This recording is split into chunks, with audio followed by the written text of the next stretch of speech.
કેવટ એમ કે છે ભગવાનને કે હે ભગવાન, મને શું નથી મળ્યું? હા,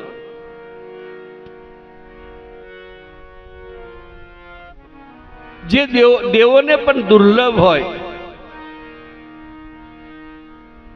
મને એવું વસ્તુ મળી છે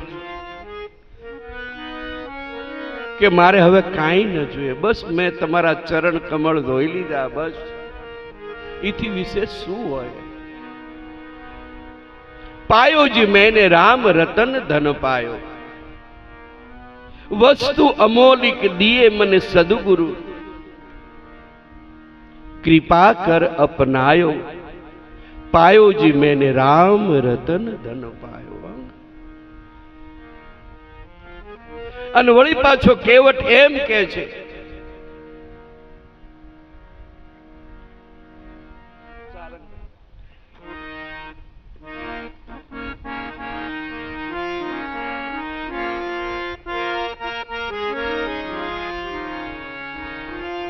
नाथ आज मैं काहन पावा, मीटे दोष दुख दारिद्र दावा.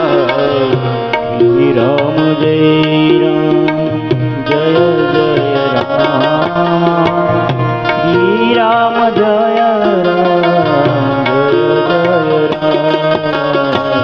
नाथ आज मैं काहन पावा, मीटे दोष दुख दारिद्र दावा. राम जय जय राम, राम जय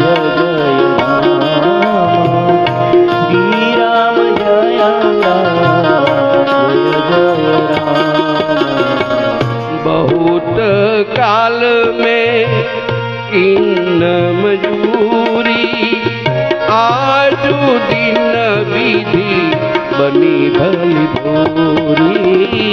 श्री राम जय जय राम, श्री राम जय जय राम. केवल भगवान ने कहे छे बहु काल में मजूरी करी, मारी जे दरिद्रता हती ने तमारा चरण कमल में धोयला, એટલે મારી જે દરિદ્રતા હતી ને પ્રભુ હવે દૂર થઈ ગઈ.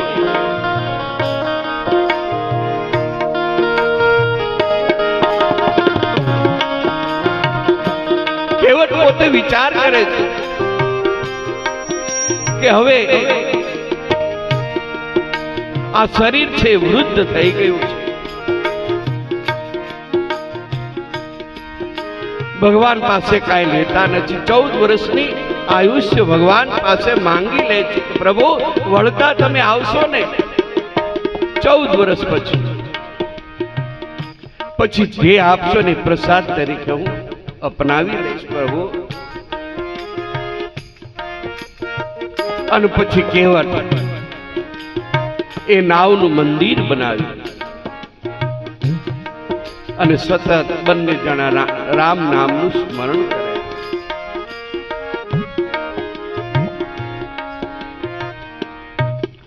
પ્રભુ રામ, લક્ષ્મણ અને જાનકી હવે સામા ગંગા કિનારે પાર કરી અને શિવજી ભવાનીને કહે છે કે હે ભવાની,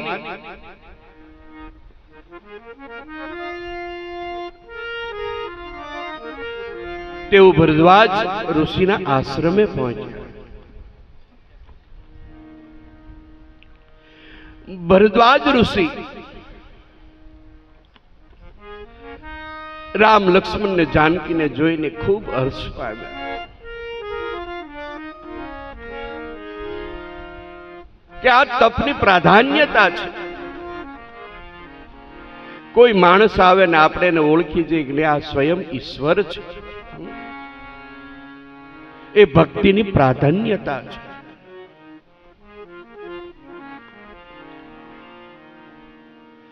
ભરદ્વાજ મુનિ ખૂબ આગતા સાગતા કરે છે, કંદમૂળ ફળ લાવી અને પ્રભુને આપે છે.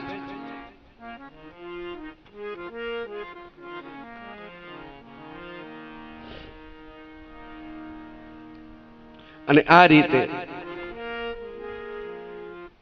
થોડોક સમય રાત્રિના સમયે સત્સંગ કરે છે. આપણે ત્યાં કોઈ સંત આવે, કોઈ બ્રાહ્મણ આવે, પછી દશનામી સંત હોય કે રામદળ હોય, ગમે એ હોય કે વૈષ્ણવ હોય,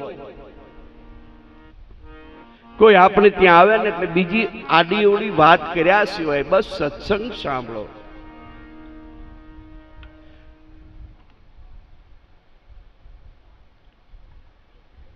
મારે કહેવાય નહીં પણ તમને કહું છું. તે દિવસે જે બેન આવ્યા હતા, જીઈબીમાં નોકરી કરે છે, મેં તમને કહ્યું હતું. એ બેન જ્યારે ખૂબ જ્યારે એમને એમ થાય કે હવે મન જ્યારે ચક્કર ચડે ત્યારે એમના ધર્મ એમના પતિદેવને કે હવે મારા બાપુ પાસે જવું છે. અને બંને જણા 8:30 9 વાગ્યા સુધી આવે, 12 વાગ્યા સુધી સત્સંગ સાંભળાય. કદાચ તમારા ઘરે સંત ન આવે તો સંતના ઘરે જાઓ. સાધુ સંતના ઘરે જવાથી તમને કાંઈક મળશે. તમે કદાચ ભટકી ગયા હશો તો તમને સાચો રસ્તો સંત બતાવશે.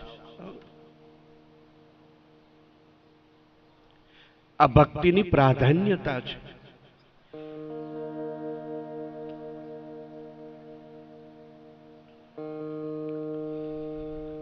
ત્યારે પ્રભુ રામ ભરદ્વાજ મુનિને પૂછે છે કે હું ક્યાં રહું. આના બે અર્થ થાય. પ્રભુ રામ ભરદ્વાજ ઋષિને કે આ જંગલમાં હું ક્યાં રહું એમ કે છે, ક્યાં હું નિવાસ કરું 14 વર્ષ સુધી. અને એક અર્થ એમ થાય કે હું ક્યાં નથી. એટલે ભરદ્વાજી જ્યારે પ્રભુએ આમ પૂછ્યું ત્યારે ભરદ્વાજી કહેવા લાગ્યા કે પ્રભુ તમે ક્યાં નથી.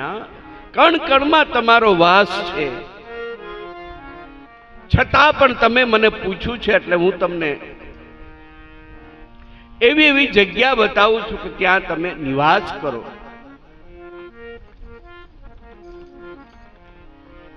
લોચન ચાતક જીન કરી રાખે, રહી દરસ જલ તલ અભિલાષે.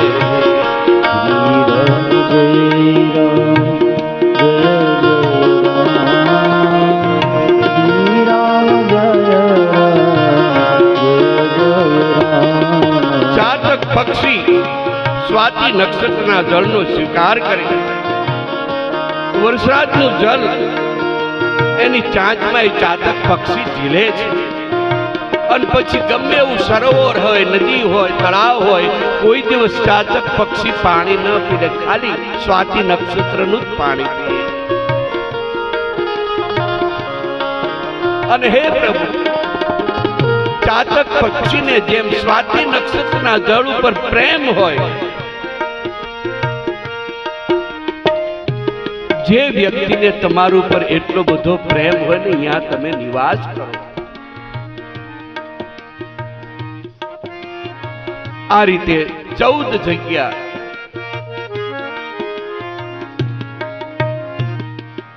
ભરદ્વાજ ઋષિ બતાવે છે.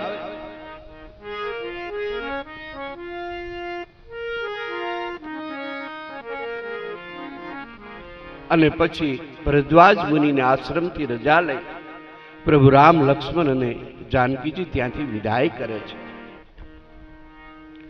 અને પછી પ્રભુ શિવ ભવાનીને કહે છે કે હે ભવાની. પછી પ્રભુ આગળ જઈ અને ચિત્રકૂટ રઘનંદન છાય, સમાચાર મુનિ સુની મુનિ આય. પ્રભુ ચિત્રકૂટ જઈ અને નિવાસ કરે છે. અને જ્યારે મુનિ વૃંદને જ્યારે ખબર પડી કે પ્રભુ રામ પધાર્યા છે ત્યારે બધા દર્શન માટે ત્યાં ચિત્રકૂટમાં પધારે છે.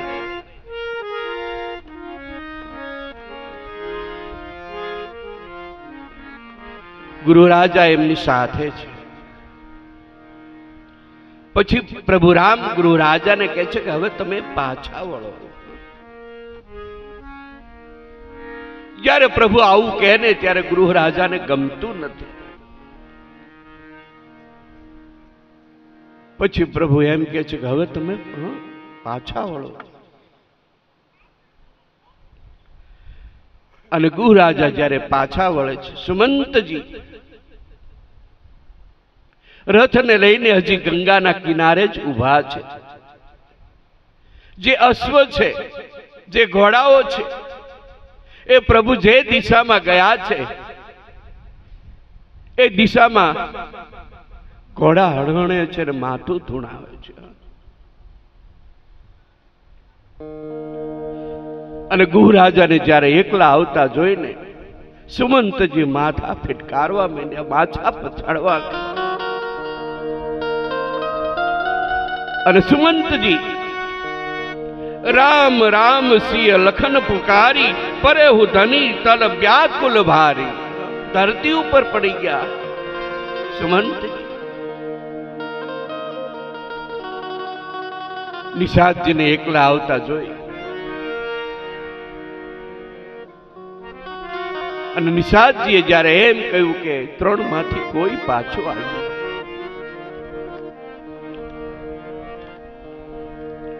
સુમંતજી કહે છે કે હવે મારે અવધમાં કઈ રીતે પાછું જવું.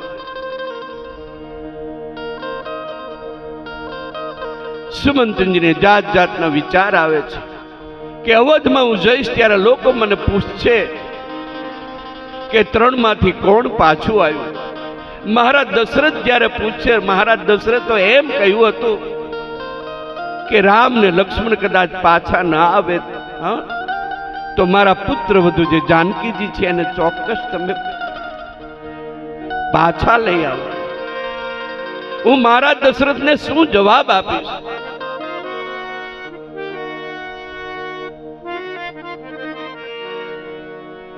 ત્યારે નિષાદજી સમજાવે છે, એ સુમંતજી, પ્રભુ રામ 14 વર્ષ વનવાસ માટે ગયા છે.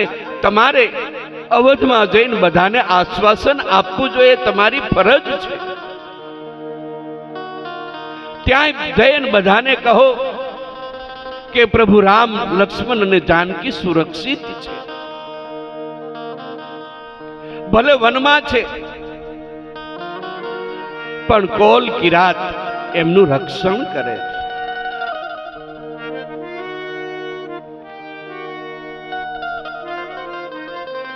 સુમંતજી ના પાડે છે.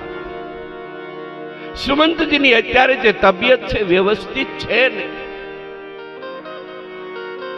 સુમંતજી અવધમાં જવાની ના પાડે છે.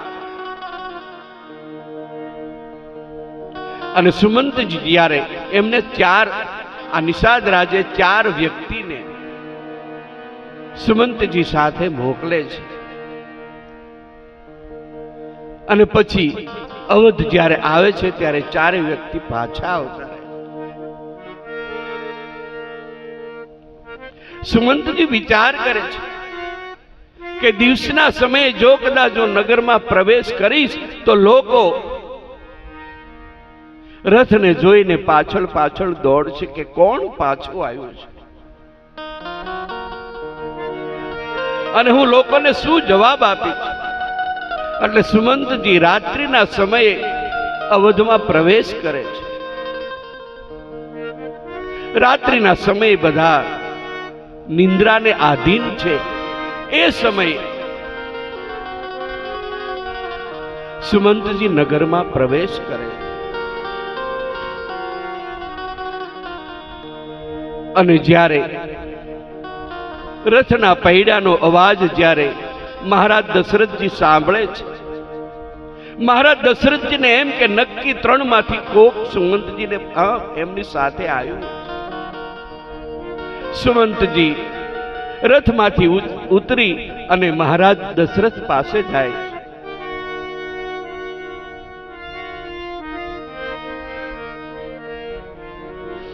ગંગાના કિનારે પણ સુમંતજીને રામજીને કહ્યું હતું કે પિતાની આજ્ઞા છે, તમે અવધ પાછા ફરો. ત્યારે પ્રભુ રામજીએ ના પાડી હતી. એમણે એમ કહ્યું કે પિતાનું વચન પાળવું એ પુત્રનો ધર્મ છે.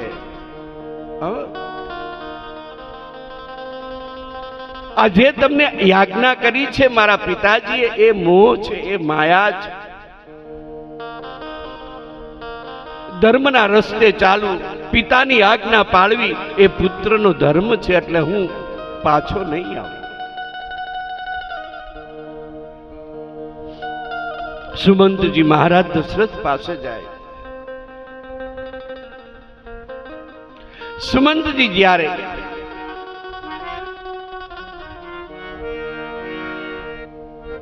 મહારાજજી દશરથ જ્યારે સૂતા છે ત્યાં પ્રવેશ કરે છે, ત્યારે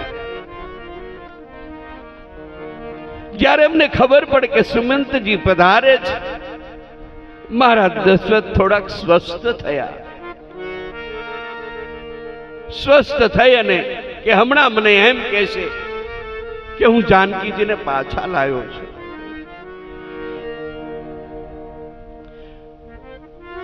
સુમંતજી જ્યારે મહારાજને મળે છે,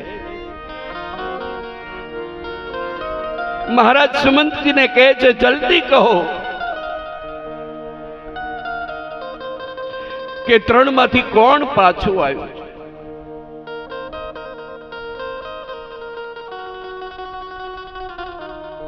સુમંતજી માથું હલાવે છે. હે મહારાજ, સ્વસ્થ થાઓ. 3 માંથી એક પણ વ્યક્તિ પાછા આવ્યા નથી. બધા એમ કે છે. જાનકીજીને પૂછ્યું ત્યારે પતિના પગલે પગલે ચાલવું એ પત્નીનો ધર્મ છે એમ કહ્યું. પ્રભુ રામને કહ્યું, પ્રભુ રામે એમ કહ્યું કે પિતાની આજ્ઞા પાળવી પુત્રનો ધર્મ છે. તમે સ્વસ્થ થાઓ. અને વધારે વધારે મહારાજની દશા બગડતી ગઈ. બાર બધા કહે છે કે ધીરજને ધારણ કરો. તમે તો વડીલ છો. તમે જો આમ કરશો તો બધા કઈ રીતે? બધા પણ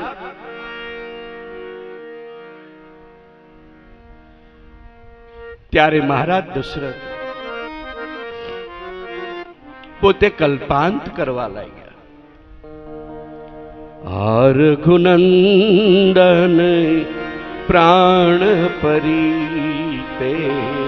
મહારાજ દશરથ પ્રભુ રામને યાદ કરવા લાગ્યા. तुम बिनु जियत बहुत दिन बीते. श्री राम जय राम. हे राम,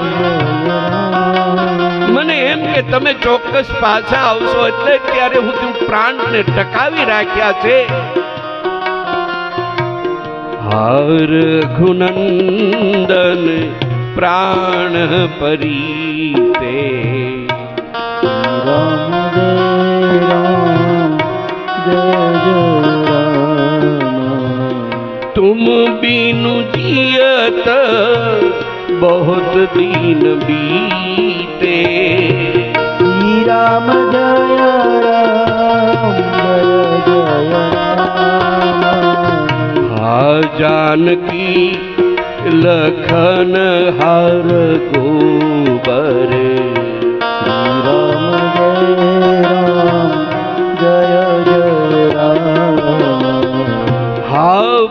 तुहित चित चातक जल धरे. श्री राम जय राम जय जय राम. મહારાજ દશરથની જે તબિયત છે વધારે ને વધારે બગડતી જાય. બધા અહીંયા હાજર છે, 3 રાણીઓ પણ હાજર છે. મહારાજ દશરથને બાર સ્વસ્થ કરવાનું કહે છે કે તમે હિંમત ન હારો. તમે જો આ રીતે હિંમત હારશો તો અમારું શું થશે? ત્યારે મહારાજ દશરથ એમ કહે છે કે જો સામેની ભીતમાં મને કાંઈક દેખાય છે, જે 3 રાણીઓ છે એ કહે છે તમારો ભ્રમ છે, સામેની દિવાલમાં કાંઈ નથી. આપણું જ્યારે મૃત્યુ થવાનું હોય ને ત્યારે આપણને આપણે જે કુકર્મો કર્યા હોય, પાપ કર્યા હોય, એ આપણે જેમ પિક્ચર જોતા હોય ને એ રીતે બતાય છે. મહારાજ દશરથ કે જો સામે કાંઈક ભીતની અંદર મને દેખાય છે. તાપસ અંધ સાપ સુધી આઈ, શ્રી રામ જય રામ જય જય રામ. કૌશલ્યા હી સબ કથા સુનાઈ, શ્રી રામ જય રામ જય જય રામ. મહારાજ દશરથ કહે છે કે સામેની ભીતમાં મને તાપસ અંત સાપ સુધી આવી, મને શ્રવણના માતા પિતાએ જે શ્રાપ આપ્યો છે, કરેલા કર્મો ભોગવવા, મને શ્રવણના માતા પિતાએ જે શ્રાપ આપ્યો છે એ મને સામે ભીતની અંદર દેખાય છે. બધી હકીકત મહારાજ દશરથે કૌશલ્યાને કહી સંભળાય. જેમ જેમ સમય જતો જાય છે મહારાજ દશરથની તબિયત વધારે ને વધારે બગડતી જાય છે.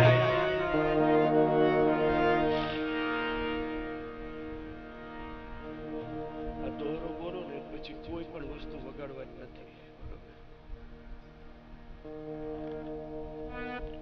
પછી મહારાજ દશરથ 6 વખત રામ રામ કહી અને પોતાનો પ્રાણનો ત્યાગ કરે છે. રામ રામ રામ કહી, રામ રામ કહી, રામ તનુ પરિહરી રઘુબર બિરહી,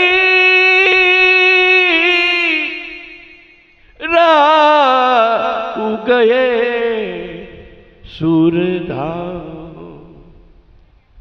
શ્રી રામ જય રામ જય જય રામ, શ્રી રામ જય રામ જય જય રામ, શ્રી રામ જય રામ જય જય રામ, શ્રી રામ જય રામ જય જય રામ, શ્રી રામ જય રામ જય જય રામ, શ્રી રામ જય રામ જય જય રામ. हम रघुपति राघव राजा राम, रघुपति राघव राजा राम, पतित पावन सीताराम, पतित पावन सीताराम. श्री राम जय राम जय जय राम, श्री राम जय जय राम, श्री राम जय जय राम, श्री राम जय जय राम, श्री राम जय जय राम, श्री राम जय जय राम. અને આ રીતે મહારાજ દશરથ 6 વખત રામનું સ્મરણ કરી અને રાવ ગયે સુરધામ. મહારાજ દશરથનું મૃત્યુ થયું. વશિષ્ઠ બાપજી આવ્યા. મહારાજ દશરથનો જે પાર્થિવ દેહ હતો તેલ નાવ ભરી નૃપતનું રાખા, દૂત બોલાઈ બહુત અસભાષા. એમનું જે પંચભૂતનો દેહ છે એક નાવની અંદર તેલ ભરી અને મહારાજ દશરથનું પંચભૂતનું શરીર એને રાખવામાં આવ્યું. અને ભરતજી અત્યારે મોસાળ છે. વશિષ્ઠ બાપજી એમ કે છે. અને ત્યારે ભરતજીને પણ રાત્રિના સમયે ખૂબ ભયંકર સ્વપ્નો આવતા હતા. ભરતજીને બાર બાર એવું થતું કે અવધમાં કંઈક અનિશ્ચિત થતું હોય એવું મને લાગે છે. ભરતજીને પણ ભયંકર સ્વપ્નો આવતા હતા. એટલે બાપજીએ સારા દૂતોને કહ્યું કે તમે જલ્દીથી ભરતજીને તેડીને લાવો. અને ખાસ કહ્યું કે જે અવધમાં બીના બની છે એ ભરતજીને કહેવાની નથી. તમને ખાલી એટલું કહેવાનું છે કે વશિષ્ઠ બાપજી તમને બોલાવે છે. અને સારા દૂતો સારા અશ્વો લઈ અને ભરતજી પાસે પહોંચે છે. જ્યારે અવધથી દૂતો આવ્યા ત્યારે વળી પાછું ભરતજીને એમ થયું કે રાત્રિના સમયે મને ભયંકર સ્વપ્ન આવે છે. કંઈક અવધમાં અનિશ્ચિત બન્યું હોય એવું લાગે છે.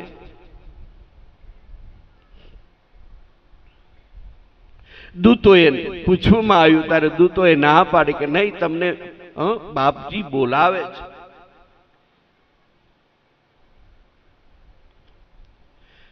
અને ભરતજી તૈયાર થઈ અને દૂતો સાથે અવધ તરફ આવવા માટે નીકળે છે.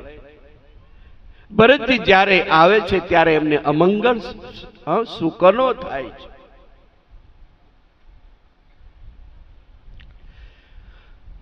ભરતજીને એમ કે જલ્દી હું અવધ પહોંચું.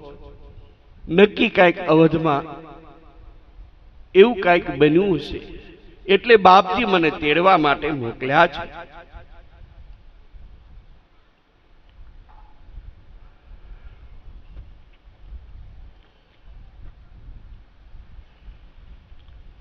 અને આ રીતે જ્યારે દૂતો સાથે ભરતજી જ્યારે અવધ પહોંચે છે ત્યારે કૈકેયીજી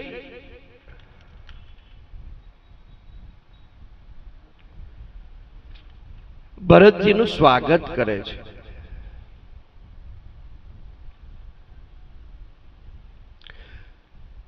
ભરતજી જ્યારે માં કૈકેયી પાસે પહોંચે છે ત્યાં કૈકેયીજી ભરતજીની આરતી ઉતારે છે. અને કૈકેયીજી ભરતજીને એમ કહે છે કે અવધમાં બધું સારું મેં કરી નાખ્યું છે.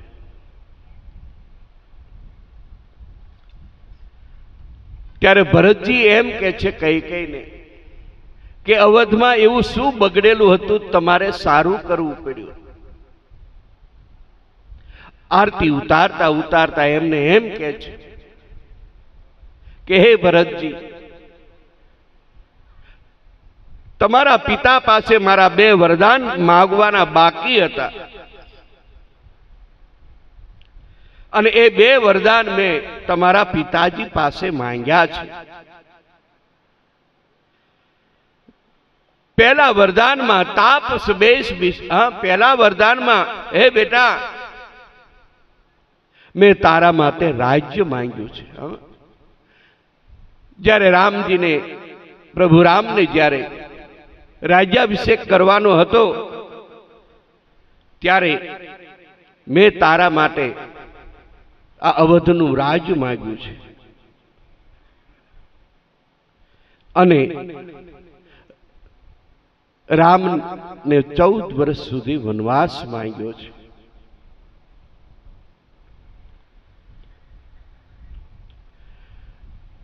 જ્યારે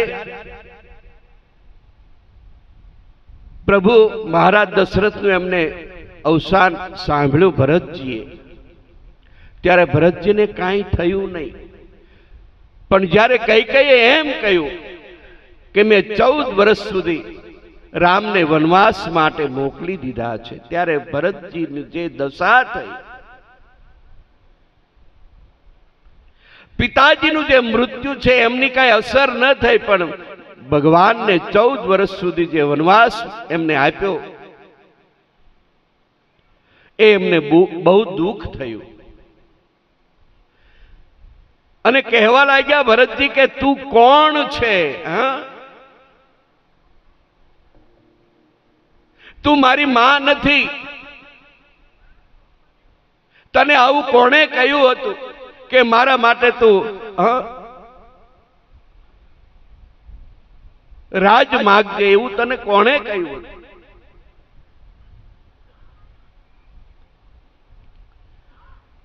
ભરતજી ખૂબ બોલે છે, ખૂબ બોલે છે.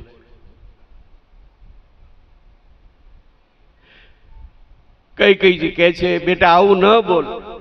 ત્યારે ભરતજી કહે છે કે હે માં,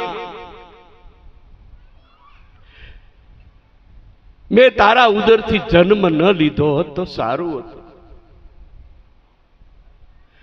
એના કોઈ તળાવ કે સરોવરમાં એક મેં પથ્થર બનીને જો રહ્યો હોત ને તો લોકો મારા એ પથ્થર ઉપર કપડા ધોવે, કોકને હું કલ્યાણ માટે. પણ હે માં, તે મને જન્મ શા માટે આપ્યો?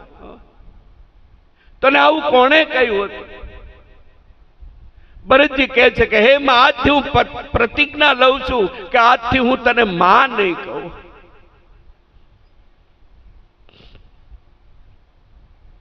શત્રુંજી સમજાવે છે કે જે થવાનું હતું એ થઈ ગયું ભૈયા, હવે શું? અને કૈકેયીએ એમ કહ્યું કે આ જે બધું કર્યું ને એમાં મને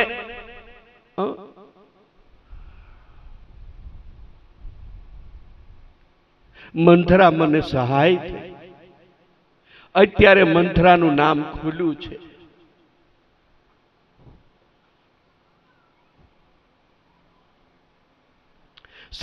શત્રુંજી સમજાવી ભરતજીને માં કૌશલ્ય પાસે જાય છે અને સામે મંથરા જ્યારે ખૂબ શણગાર સજી અને ભરતજીને સામે મળે છે, ત્યારે શત્રુંજી મંથરાનો ચોટલો પકડીને ઢસડે છે. ભરતજી સમજાવે છે કે જે થવાનું હતું એ થઈ ગયું, એને શું કામ? અને આ રીતે બંને ભાઈ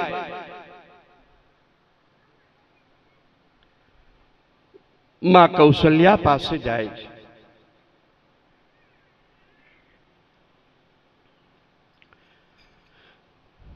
અને માં કૌશલ્યાજી ભરતજીને પોતાની ગોદમાં બેસાડે છે.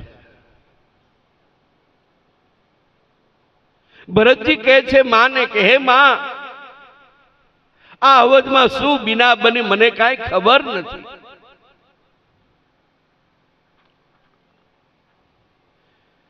હે માં, જે મધપૂડો ઉડાડવાથી જે પાપ લાગે એ પાપ મને લાગે. જો હું આમાં કઈ જાણતો હોય તો. માં ના પાડે છે, નહીં બેટા એવું ન બોલ. હે માં, ગર્ભવતી સ્ત્રી હોય અને ઉદરમાં એને છરી મારવાથી જે પાપ લાગે એ પાપ મને લાગે. જો આ ષડયંત્રની અંદર કાંઈ જાણતો હોય તો. માં ના પાડે છે, નહીં ભરતજી એવું ન બોલો. વળી પાછા ભરતજી કહે છે જે વેદોને વેચવાથી પાપ લાગે, હે માં,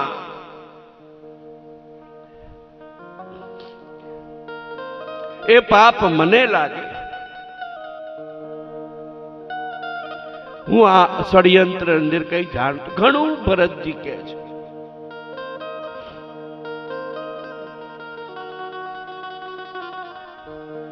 અને પછી મહારાજ દશરથનું જે પાર્થિવ જે શરીર હતું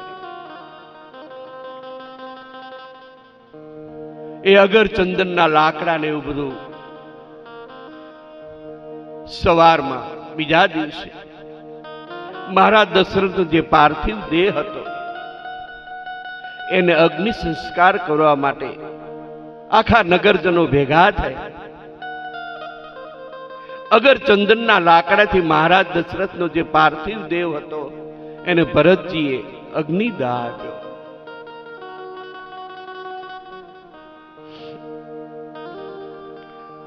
ચંદન અગર વાર બહુ આયે, અમિત અનેક સુગંધ સુહાય. સરજુ તીર રચી ચિતા બનાઈ, અને જનુ સુરપુર સોપાન સુહાય. સરયુ નદીને તીર પાસે એ મહારાજ દશરથની ચિતા બનાવવામાં આવી. અને મહારાજ દશરથની ભરતજીએ દાહ ક્રિયા સંપન્ન કરી. વશિષ્ઠ બાપજી પણ હાજર છે. વશિષ્ઠ બાપજી ભરતજીને સમજાવે છે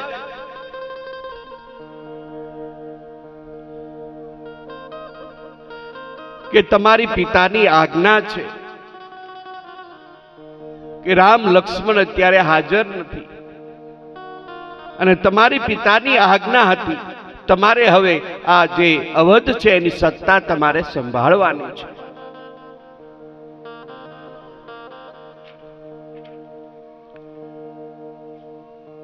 જ્યારે બધા એકત્ર થઈને આવું જ્યારે મંત્રણા કરે છે ત્યારે ભરતજી કહે છે કે તમે જે કરવાનું હતું એ ઉલટું કર્યું છે.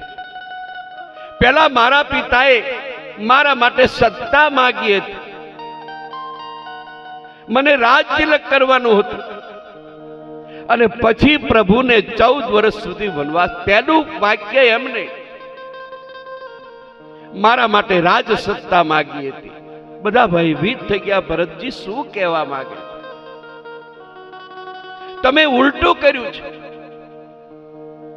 ત્યારે ભરતજી એમ કહે છે કે મને સત્તા ઉપર જો બેસાડ્યો હોત પ્રથમ, પછી કોની તાકાત છે 14 વર્ષ સુધી મારા રામને વનમાં મોકલે?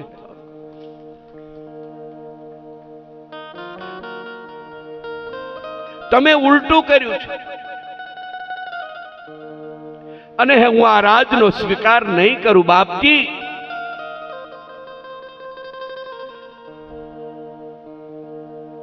આ જે રાજ છે એના રાજ્યના અધિકારી પ્રભુ રામ છે, હું એ રાજનો સ્વીકાર નહીં કરું.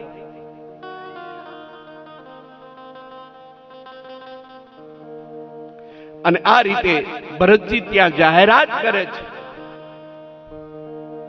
કે આવતીકાલે હું પ્રભુ રામને મળવા માટે જઈશ.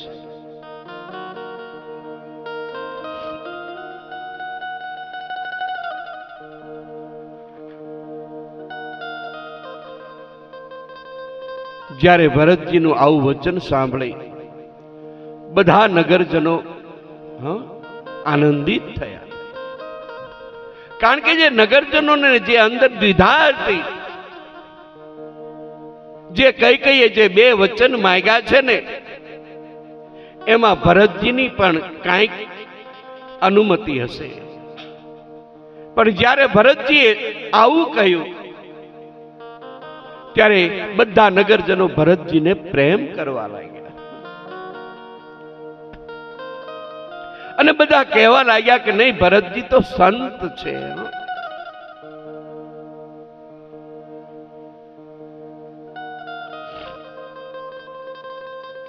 શ્રી રામ જય રામ જય જય રામ, શ્રી રામ જય રામ જય જય રામ, શ્રી રામ જય રામ જય જય રામ, શ્રી રામ જય રામ જય જય રામ, શ્રી રામ જય રામ જય જય રામ, શ્રી રામ જય રામ જય જય રામ, રઘુપતિ રાઘવ રાજા રામ, રઘુપતિ રાઘવ રાજા રામ, રઘુપતિ રાઘવ રાજા રામ, રઘુપતિ રાઘવ રાજા રામ, પતિત પાવન સીતારામ, પતિત પાવન સીતારામ.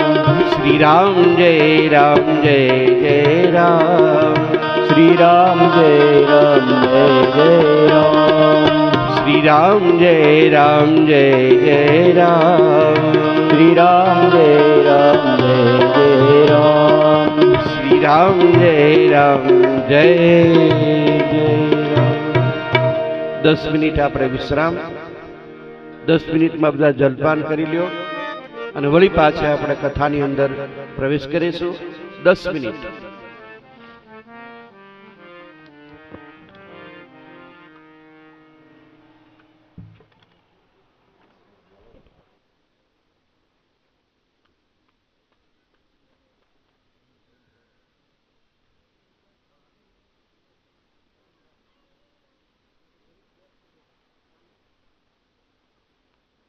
રામ જય રામ, શ્રી રામ જય જય રામ, શ્રી રામ જય રામ, જય જય રામ, શ્રી રામ જય જય રામ, શ્રી રામ જય રામ, જય જય રામ, શ્રી રામ જય જય રામ, શ્રી રામ જય રામ, જય જય રામ, શ્રી રામ જય જય રામ, શ્રી રામ જય રામ, જય જય રામ.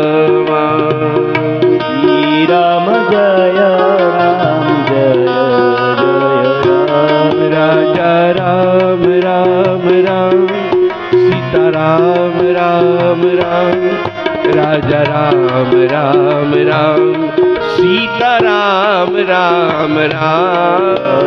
રામ सब गाइए.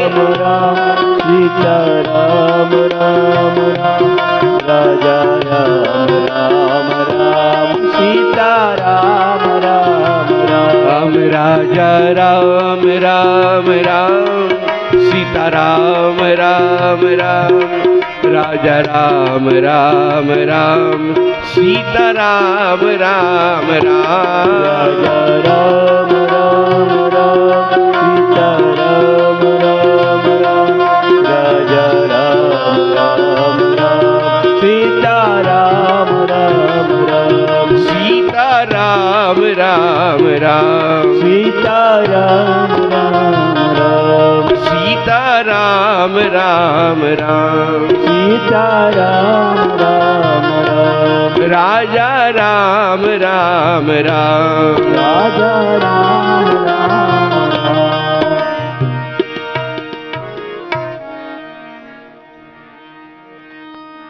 ભરતજીએ જાહેરાત કરી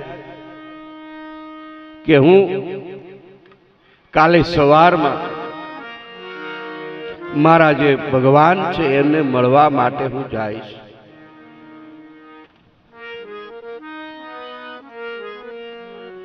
બધા જ્યારે ભેગા થયા છે ત્યારે વશિષ્ઠ બાપજી ભરતજીને સમજાવે છે. ભરતજી શોક કરે છે ત્યારે વશિષ્ઠ બાપજી સમજાવે છે કે હે ભરતજી સાંભળો, સુનહું ભરત ભાવી પ્રબળ. આ જે કાંઈ છે ને એ વિધાતાએ જે કાંઈ લખ્યું છે એમાં મિથ્યા કોઈ થવાનું નથી. હે ભરતજી સુનહું ભરત ભાવી પ્રબળ, બિલખી કહે મુનિનાથ, હાનિ લાભ જીવન મરણ જશો, અપજસુ વિધિ કે હા. હે ભરતજી, હાનિ કાંઈ થવાની હોય તો પણ એ વિધાતાને આધીન છે. લાભ જીવન લાભ કાંઈ થયો તો એ પણ વિધાતાને આધીન છે. જીવન મરણ મૃત્યુ થાય એ પણ વિધાતાને આધીન છે. હે ભરતજી, અને જસ કદાચ તમને મળે, અબજસ મળે, એ પણ વિધાતાને આધીન છે. આ બધું વિધાતા, વિધિ એટલે વિધાતાને આધીન છે. એમાં શોક કરશો ને હે ભરતજી, જે થવાનું હતું એ થઈ ગયું. અને પછી આ રીતે આખો સમાજ પ્રભુનું સ્મરણ કરતા કરતા પોતાના ઘરે બધા એકત્રિત થાય છે. સૌ સૌના ઘરે જાય છે. ભરતજીએ જ્યારે આવો નિર્ણય કર્યો કે આવતીકાલ સવારે હું પ્રભુ રામને મળવા માટે જાય છે, અને સાથે હું જે ભગવાનને રાજ તિલકનો સામાન લઈ અને ભગવાનને મળવા માટે જાય છે. અને આજે ચતુરંગી સેના છે એ પણ ભગવાનની છે. એને પણ સાથે લઈ ભગવાનને હું અર્પણ કરી દઈશ કે લ્યો પ્રભુ, આ તમારી ચતુરંગીની સેના છે. અને સવારમાં આખો સમાજ, ત્રણેય માતાઓ, વશિષ્ઠજી,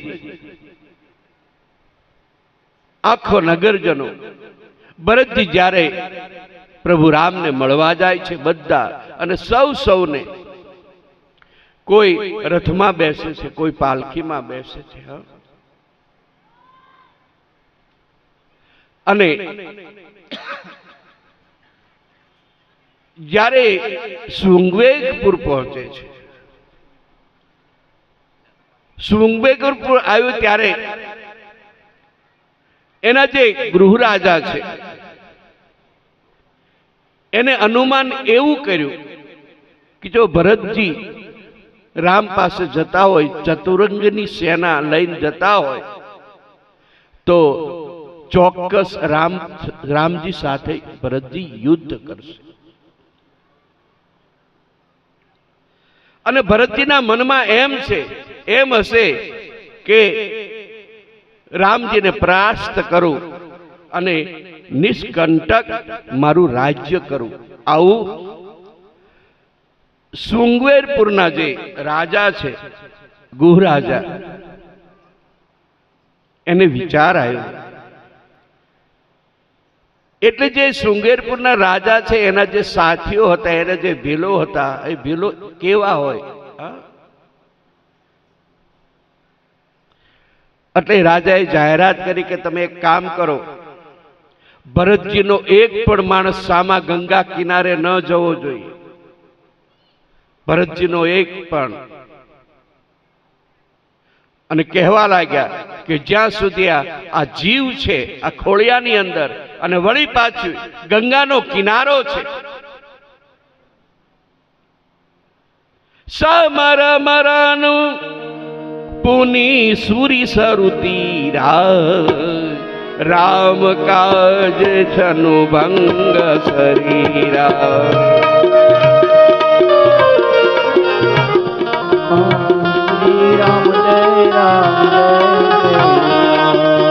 સમર મરણ પુની સુર સરિતીરા, રામ કાજ છનુ ભંગ શરીરા.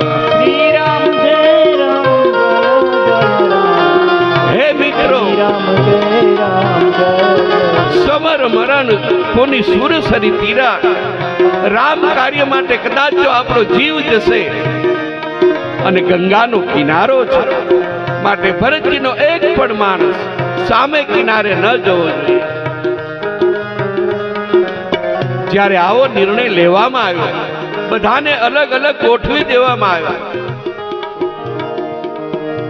इतना कहत छिक भई बाए, कहूँ सकू नहीं न खेत सुहाए.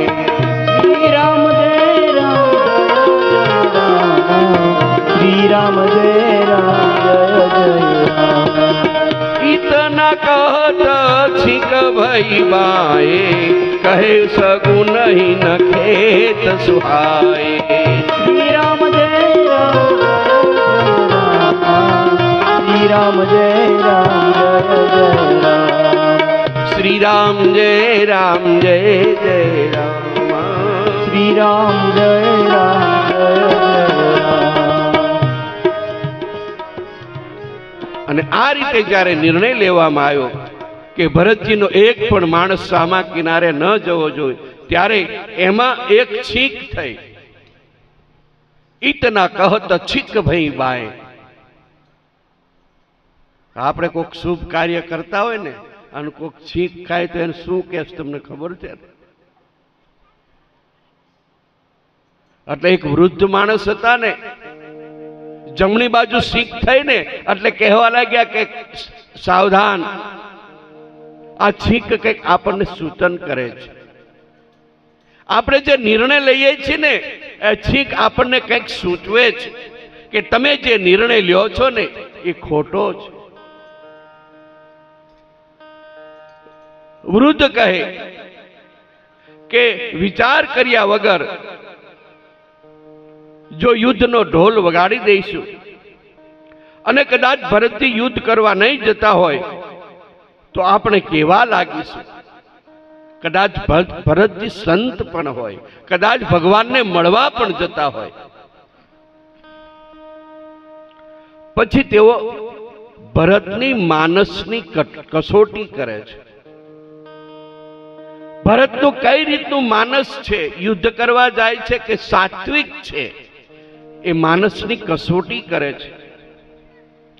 એમાં 3 પ્રકારના ભેટ લઈ અને ભરતજી પાસે જવામાં આવે છે।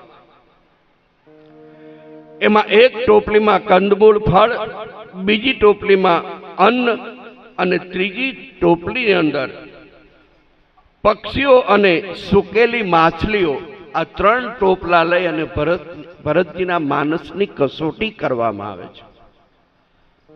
ત્યારે ભરતજી જ્યારે કંદ મૂળ અને ફળનો સ્વીકાર કરે છે ત્યારે બધાના માનસમાં એમ થયું કે નહીં, ભરતજી સંત છે, એ પ્રભુ રામને મળવા માટે જાય છે।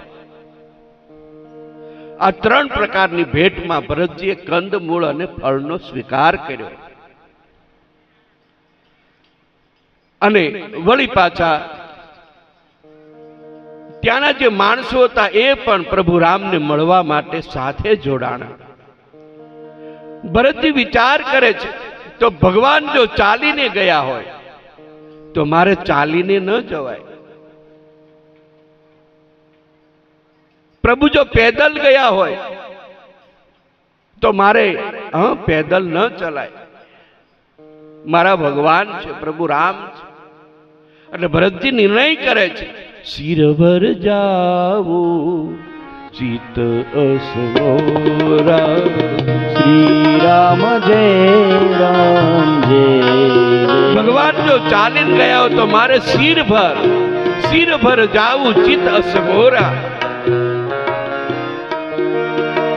શિર ભર જાવું ચિત અસમોરા। શ્રી રામ જય જય રામ। सब ते सेवक धर्म कठोरा। श्री राम जय राम जय जय राम। सब ते सेवक धर्म कठोरा।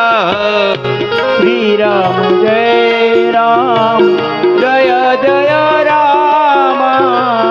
देखी भरत गति सुनिबानी। श्री राम जय राम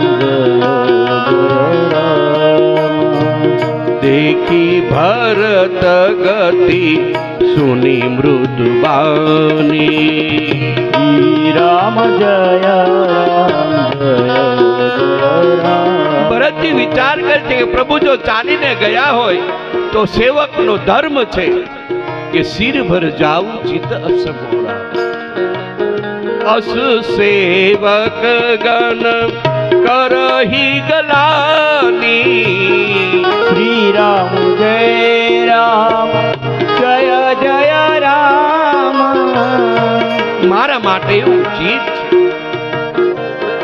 જ્યારે ભરતજી શિર ભર ચાલે છે ત્યારે માતાઓ ના પાડે છે કે બેટા તું આવું રવા દે, તું જે કરીશ ને સમાજ એ કરશે.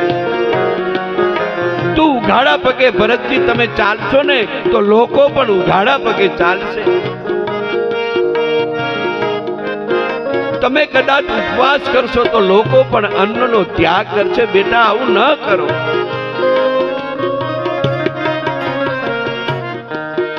અને આ રીતે ભરતજી પ્રયાગરાજ પહોંચે છે. પ્રયાગરાજ જ્યાં હમણાં આપણે કુંભ ભરાણો હતો, મહાકુંભ, કુંભ નહીં મહાકુંભ. ભરતજી જ્યારે પ્રયાગ પહોંચે છે ત્યારે ભરતજીને જ્યારે એ જળ સામું દર્શન કરે છે તો જળને જ્યારે જુએ છે તો એક શ્યામ અને એક ગૌર, બે ધારાઓ ત્યાં વહે છે પ્રયાગની અંદર. અને ભરતજીને તરત રામ અને લક્ષ્મણની યાદ આવી. દેખત શ્યામલ ધવલ હિલોળે, શ્રી રામ જય રામ જય રામ. પુલક શરીર ભરત કરજો રે, શ્રી રામ જય રામ જય જય રામ. ભરતજી જ્યારે પ્રયાગ પહોંચ્યા ત્યારે રામ લક્ષ્મણની યાદ આવે છે. એક બાજુ શ્યામ જળ છે, એક બાજુ ગૌર છે. લક્ષ્મણજીનું જે શરીર છે એ શ્વેત છે, સફેદ છે. અને પ્રભુ રામનું જે એમનો જે વર્ણ છે એ શ્યામ છે. અહીંયા ગંગા અને યમુનાનું બંનેનું મિલન છે.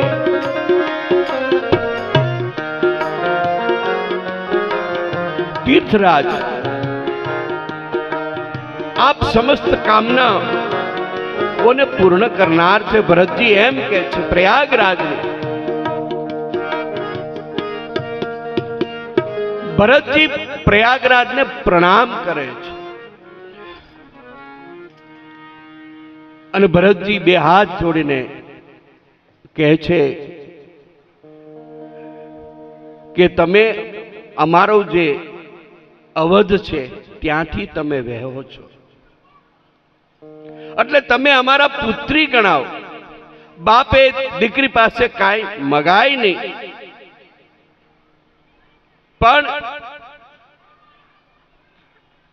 માગહુ ભીખ ત્યાગી નિજ ધર્મ. મારો જે ધર્મ છે ત્યાગી તમારી પાસે હું ભીખ માંગુ છું. કારણ કે આરત કાહન કરહુ કુકર્મું. દુખી માણસ શું ન કર્મ કરે. પ્રયાગ પાસે માગણી કરે છે, પ્રયાગરાજ પાસે. અસજીય જાની સુજાન સુદાની સકલ કરીય જગ જાચક બાની. મારો ધર્મ છોડી અને તમારી પાસે માંગણી કરું છું. ભરતજી માંગણી કરે છે. અર્થન ધર્મન કામ ગતિન ચહુ નિર્વાણ. અર્થન ધર્મન કામ રુચિ ગતિન ચહુ નિર્વાણ. જન્મ જન્મ રતિ રામ પદ યહ વરદાન તુઆન. ભરતજી પ્રયાગરાજ પાસે માંગે છે. મારે એવો અર્થ નથી જોઈતો. અર્થને પહેલા જ ભરતજી ટુકરાવી દે છે કે જે અર્થને કારણે આખી અવધમાં અનર્થ થઈ ગયો એવો અર્થ મારે નથી જોઈતો. પ્રયાગ પાસે માંગણી કરે છે. અર્થ અને ધર્મ, મારે એવો ધર્મ નથી જોઈતો. એવો ધર્મ ન જોઈએ કે ધર્મ સાચવવા માટે મારા ઈષ્ટને પ્રભુ રામને 14 વર્ષ સુધી દર દર ભટકવું પડ્યું. એવો ધર્મ પણ મારે નથી જોઈએ. ધર્મને પણ ભરતજીએ ઠુકરાવ્યો છે. અર્થ ને ધર્મ ને કામ રુચિ, મારે એવો કામ પણ નથી જોઈતો કે મહારાજ દશરથજી કૈકેયી પાસે ગયા અને કૈકેયીએ જ્યારે પ્રભુ રામ માટે 14 વર્ષ માંગી લીધા, એવો કામ પણ મારે ન જોઈએ. હે પ્રયાગરાજ,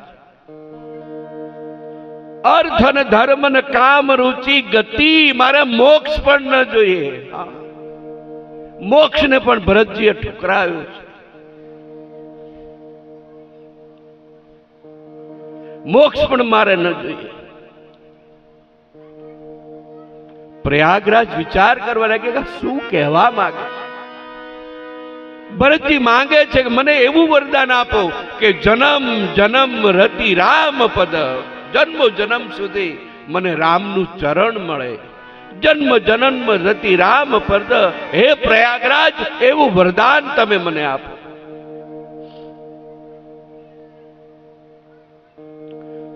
ત્યારે પ્રયાગમાંથી વાણી ફૂટી. તીર્થો બોલે, પણ તમારા જો કાન સાંભળવા માટે તૈયાર હોય ને તો તીર્થો પણ બોલે.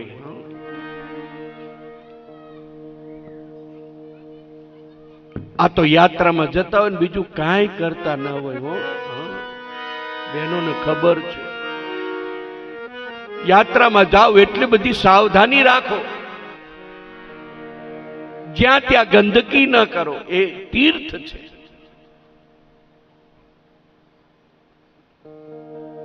બને ત્યાં સુધી ઈશ્વરનું સ્મરણ કરો, કોઈની સાથે વાતચીત ન કરો. યાત્રામાં જાઓ એટલે ખાસ ધ્યાન રાખજો.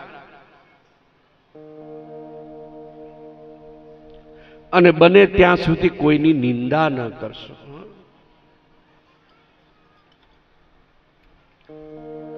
એક રાજા હતા. રાજા સાધુ બ્રાહ્મણોને ખૂબ માનતા હતા, ખૂબ. એટલે રાજા જ્યારે સભા ભરે ત્યારે સાધુ સંતોને બોલાવે, બ્રાહ્મણોને બોલાવે, સત્સંગ કરાવે. એમાં જે સારો સત્સંગ કરે એને રાજા દરરોજ એક ખોબો ભરી અને સોનામોર આપે. આ રાજાનો નિત્ય કર્મ હતું. સત્સંગ કરાવે,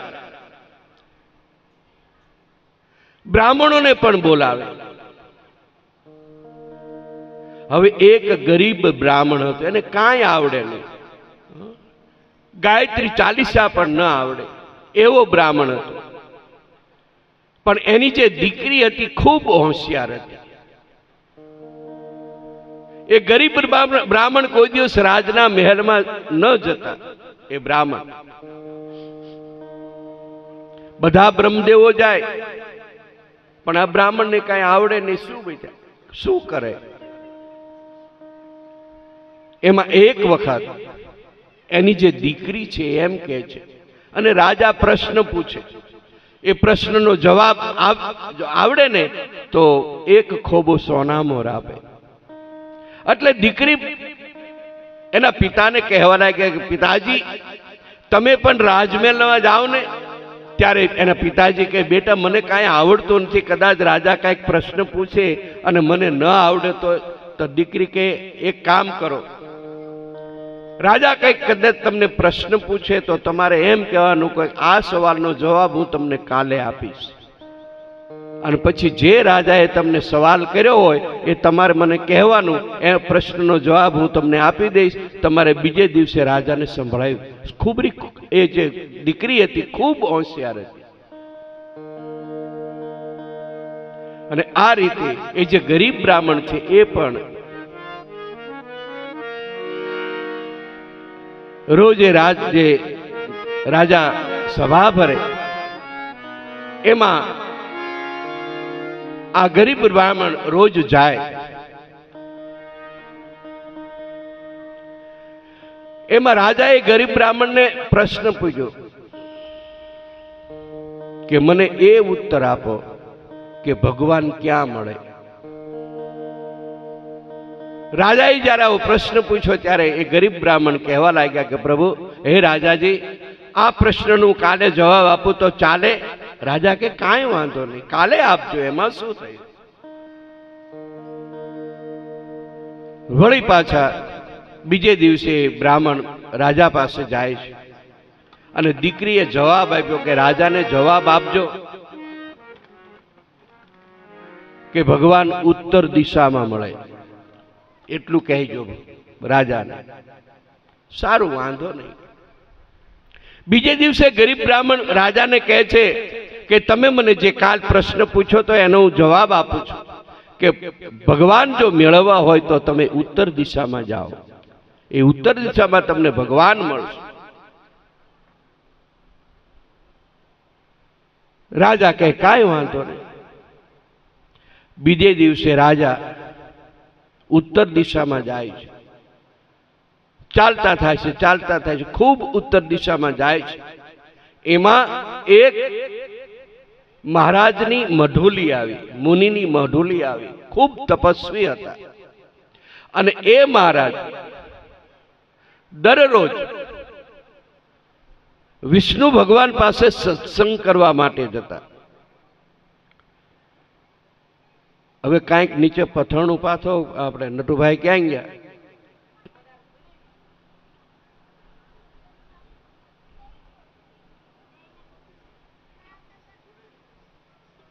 ત્યાં વિમાન પણ હતું અને એ મહારાજની મઢુલી પણ હતી. મહારાજ એ જે રાજા જ્યારે એ મુનિને મળે છે ત્યારે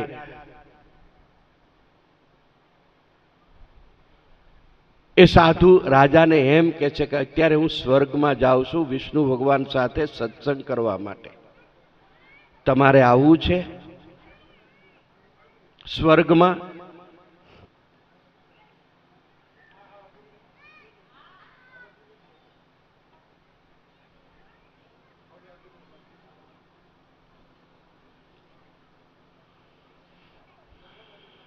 श्री राम जय जय राम, श्री राम जय जय राम, श्री राम जय जय राम, श्री राम जय जय राम, श्री राम जय जय राम, श्री राम जय जय राम, श्री राम जय जय राम, श्री राम जय जय राम.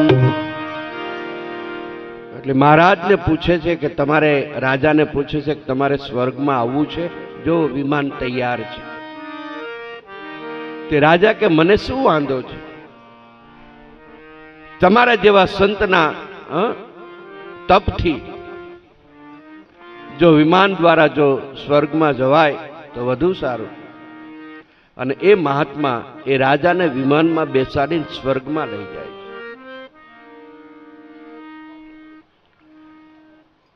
છે. એ જે રાજા છે એ સ્વર્ગમાં જઈ અને પોતે સત્સંગ કરવા માટે જાય છે. અને આ જે રાજા છે ને એ આખા સ્વર્ગની અંદર આમ આંટો મારે છે.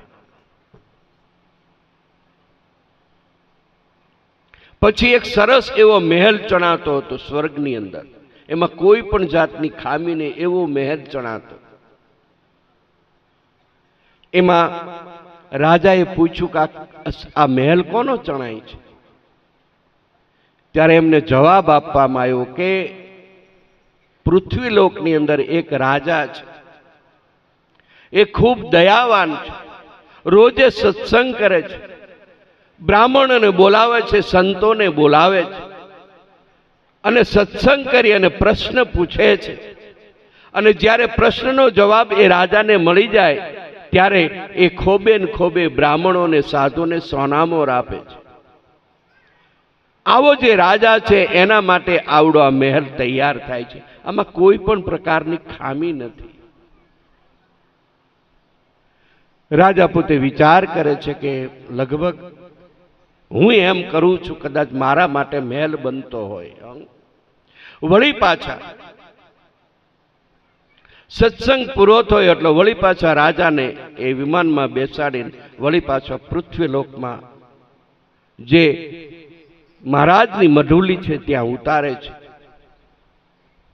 રાજા પોતાના નગરમાં જાય છે, પણ બીજા જે બ્રાહ્મણો હતા ને એ આ બ્રાહ્મણને રોજ એ સોનામોર આપે ને, કારણ કે હવે તો એને જ રાજા પ્રશ્ન પૂછે, કારણ કે વ્યવસ્થિત જવાબ, સચોટ જવાબ એ ગરીબ બ્રાહ્મણ આપતા, કારણ કે ઘરે દીકરી બહુ હોશિયાર હતી એટલે એ જે જવાબ આપે સચોટ જવાબ હોય.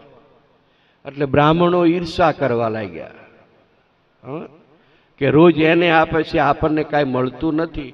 એટલે બધા બ્રાહ્મણો રાજાના પાસે જઈને કહેવા લાગ્યા કે હે રાજા, તમને ખ્યાલ નહીં હોય, એ જે ગરીબ બ્રાહ્મણ રોજ આવે છે ને એને ત્યાં એક કન્યા છે, અને એ કન્યા એટલી બધી સ્વરૂપવાન છે, એટલી બધી સુંદર છે કે આ રાજમહેલની અંદર શોભે એવી કન્યા એ બ્રાહ્મણને છે.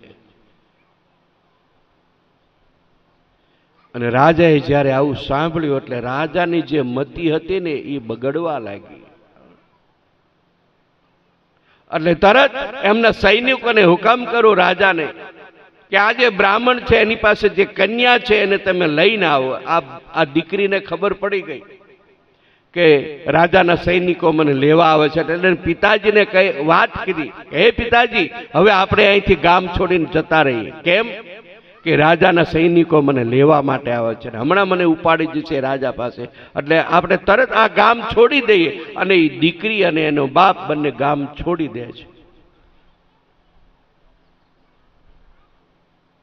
વળી પાછો થોડાક દિવસ થયા અને વળી પાછા એ જે રાજા છે પૂર્વ દિશામાં જાય છે. પૂર્વ દિશામાં જાય છે અને વળી પાછી સંતની મઢોલી આવે છે અને વિમાન ત્યાં પડ્યું છે. વળી પાછા સંત કહે છે કે સ્વર્ગમાં આવવું છે? રાજા કે હા આવવું છે. અને વળી પાછા રાજા એ વિમાનમાં બેસે છે. એ જે સંત છે એ સત્સંગ કરવા માટે જાય છે અને વળી પાછા એ જે રાજા છે સ્વર્ગમાં આંટો મારે છે. જે ઠેકાણે સરસ મકાનનો મજાનો જે મહેલ બનતો, મકાન બનતું હતું, એ મહેલ પડી ગયેલો અને એની જગ્યાએ એક ઝૂંપડી હતી અને ઝૂંપડી આખી ગાયના ગોબરથી એટલે ગાયના છાણથી ભરેલી. તો રાજા પૂછે છે કે અહીંયા મોટો મહેલ બનતો તો એનું શું થયું?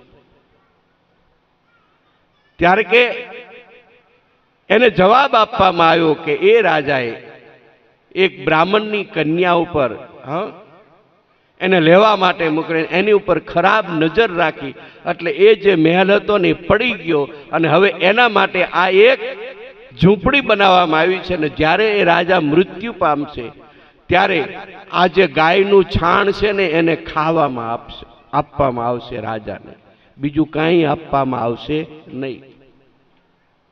રાજા પોતે વિચાર કરવા માંડ્યો, જો મેં આટલી ખાલી નજર, મેં હજી દર્શન નથી કર્યા અને મેં ખાલી વિચાર કર્યો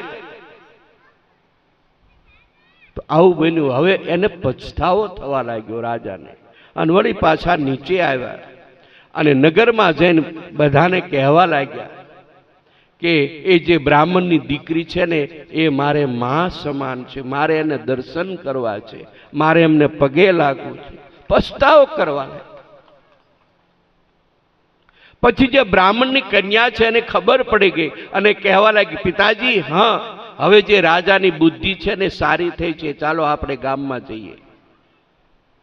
અને વળી પાછા એ ગામમાં આવ્યા અને રાજા પોતે દીકરી પાસે આવીને દંડવત પ્રણામ કરીને કહેવા લાગે કે મારી ભૂલ થઈ, હવે આવું ક્યારે આવો વિચાર હું લાવીશ નહીં.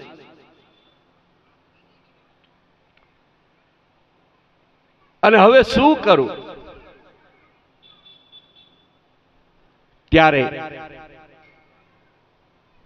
એ દીકરીએ રાજાને સમજાવ્યા કે તમારા જે વિચારો છે ને એ મલિન હતા, પણ જો તમારે એ જે વિચારો હતા એ પાપનું તમારે પ્રાયશ્ચિત કરવું હોય તો હું તમને એક વસ્તુ બતાવું, તમે સાંભળો. તમે મને તમારા મહેલમાં લઈ જાઓ. તમારો અને મારો જે રિશ્તો છે એ દીકરી અને બાપનો રહેશે, બરોબર? તમારો જે સંબંધ છે, આપણે બંનેનો સંબંધ બાપ દીકરીનો રહેશે. અને હું તમારા મહેલની અંદર 15 દિવસ રોકાઈશ. એટલે લોકો તમારી નિંદા કરશે, અને નિંદા કરશે ને તો તમારું જે પાપ છે ને એ બળીને ભસ્મ થઈ જશે. એટલે રાજા એ બ્રાહ્મણની દીકરીને લઈને પોતાના મહેલમાં જાય છે. બંનેને સંબંધ કેવો છે? બાપ અને દીકરીનો. પણ લોકો એટલી બધી નિંદા કરે છે. કેવો રાજા છે, બ્રાહ્મણની દીકરીને ઘરમાં બેસાડી છે. બ્રાહ્મણની દીકરીને પણ આવું કર્યું. એને રાજાને ફિટકાર કરવા લાગ્યા. આખા નગરજનો રાજાની નિંદા કરે છે. અને પછી એ બ્રાહ્મણની દીકરી પોતાને ઘેર જાય છે. રાજા પોતે વિચાર કરે છે કે હવે શું કરવું. વળી પાછા પૂર્વ દિશામાં જાય છે. ટૂંકમાં કહું, વળી પાછા વિમાનમાં બેસીને સ્વર્ગમાં જાય છે. એ સ્વર્ગમાં જઈ અને જુએ છે તો જે નાની એવી ઝૂંપડી હતી ને આખી ગાયના ગોબરની ભરેતી છાણની, એને એક આટલો એવો એ ગાયનો ગોબર પડેલો, ગાયનું છાણ પડેલું. રાજા પૂછે છે કે આ કોનું છે? તો કે પેલો જે રાજા, એને મળીને વિચારો આવેલા અને આખા ગામે એની નિંદા કરીને તે હવે આટલું છાણ રહ્યું છે રાજાને ખાવા માટે. બાકી નિંદા કરીને એ બધાને દેવામાં આવશે. વળી પાછા રાજા આવ્યા ને બ્રાહ્મણની દીકરીને બોલાવવામાં આવી કે હું સ્વર્ગમાં ગયો ને ત્યારે આટલું છાણ પડ્યું છે. ત્યારે એ દીકરી કહેવા લાગી કે બાજુના ગામમાં એક સુતાર ભગત રહે છે, ભગવાનનું સ્મરણ કરે છે, એણે તમારી નિંદા કરી નથી. માટે જો એ નિંદા કરશે તમારી, તો આજે આટલું છાણ જે સ્વર્ગમાં પડ્યું છે ને તમારે નહીં ખાવું પડે. એ જે સુતાર છે એને ખાવા માટે આપવામાં આવશે. તો વળી પાછા રાજા વેશ પલટો કરી અને બાજુના ગામમાં જે સુતાર છે એની પાસે જાય છે અને હળ લઈને જાય છે. અને એ સુતારને એમ કહે છે કે મારે આ હળ છે ને એ તમે સારું કરી આપો. અને પછી સુતાર તો ઝડપથી એ હળને સારું કરે છે. અને રાજા કહેવા લાગે છે કે તમને ખબર છે? તાર કે શું? બોલો. કે આ બાજુના જે રાજા રહે છે ને કેટલો નિષ્ઠુર છે બ્રાહ્મણની દીકરી સાથે. પોતે રાજા છે પણ એને નિંદા કરાવી છે. એના માટે પોતે કેટલો નિષ્ઠુર છે કે બ્રાહ્મણની દીકરી ઉપર એને દ્રષ્ટિ બગાડી. ત્યારે એ જે સુતાર છે એને એમ કહ્યું કે બીજું તો કાંઈ નહીં, હે રાજા, એ જે છાણ છે ને એ તારે જ ખાવું પડશે, હું નહીં ખાઉં. કે